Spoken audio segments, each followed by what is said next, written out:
गुरु प्यारी साध संगत जी, आज हम सुनेंगे एक बहुत ही प्यारी साखी, संत कबीर द्वारा राजा की परीक्षा। तो चलिए शुरू करते हैं। प्यारी साध संगत जी, कबीर साहिब जुलाहा थे। राजा बीर सिंह राजपूत उनका सेवक था। उसका उनके साथ बहुत गहरा प्यार था। जब कबीर साहिब उसके पास आते थे तो वह अपना सिंहासन छोड़ देता, कबीर साहिब को ऊपर बैठाता और आप नीचे बैठ जाता। एक बार कबीर साहब ने राजा को आजमाना चाहा।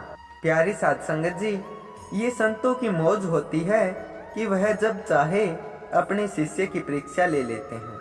प्यारी साध संगत जी, एक वेश्या थी जिसने अपना पेशा छोड़कर कबीर साहिब की शरण ले ली थी। एक तरफ उसको लिया और दूसरी तरफ संत रविदास जी को लिया। दोनों हाथों में शराब जैसे रंगदार पानी की बोतलें पकड़ ली और काशी के बाजारों में झूमते हुए शब्द पढ़ते हुए निकले। क्योंकि हिंदू और मुसलमान दोनों जातियां उनके विरुद्ध थी, इसलिए शोर मच गया। लोग कहने लगे कि एक तरफ वेश्या और दूसरी ओर जूतियां गांठने वाला रविदास है, हाथों में शराब की बोतलें हैं। कबीर साहिब इसी तरह राज दरबार पहुंच गए। जब राजा ने कबीर साहब को इस हालत में देखा तो अभाव आ गया, सिंहासन से नहीं उठा। कबीर साहिब ने सोचा कि यह तो गिर गया है, अभी संभाल लेते हैं, नहीं तो मुश्किल हो जाएगी। उन्होंने दोनों बोतलें पैरों पर उड़ेल ली। जब राजा ने यह देखा तो सोचने लगा कि शराबी कभी अपनी शराब नहीं गिराता, यह शराब नहीं कोई और चीज है। सिंहासन से उतरा और संत रविदास जी से पूछा, महाराज यह क्या कौतुक है? उन्होंने कहा कि तू अंधा है, तुझे पता ही नहीं, जगन्नाथ के मंदिर में आग लगी हुई है, कबीर साहिब उसे ही बुझा रहे हैं। राजा ने तारीख और वक्त नोट कर लिया और इसका पता लगाने के लिए उसने अपने सैनिक वहां भेजे। जब वे वहां पहुंचे और मालूम किया तो लोगों ने कहा, ठीक है, आग लगी थी और कबीर साहिब बुझा रहे थे।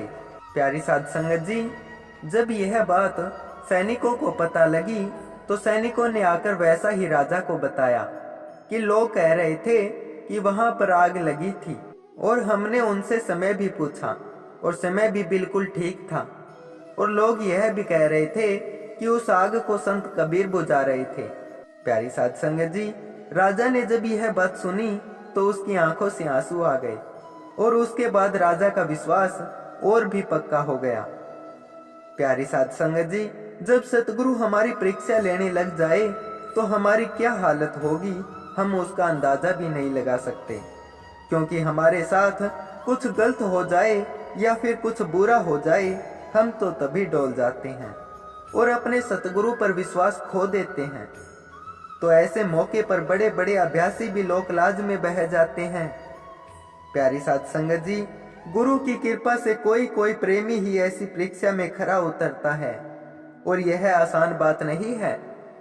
तो प्यारी साध संगत जी, आज की इस साखी से हमें भी यह सीख मिलती है कि हमारा अपने सतगुरु के प्रति विश्वास पक्का होना चाहिए। हमें कभी डोलना नहीं चाहिए, क्योंकि हम नहीं जानते कि कब सतगुरु ने हमारी परीक्षा ले लेनी है, और उस परीक्षा में केवल वही अभ्यासी, वही सत्संगी पास हो सकता है जिसका अपने सतगुरु पर पूरा विश्वास है और जो अपने सतगुरु के हुक्म की पालना करता है, उनके भाड़े में रहता है।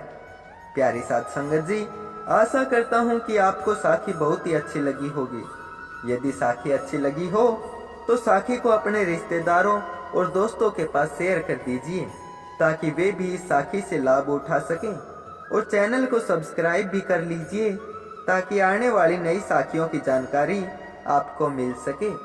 धन्यवाद।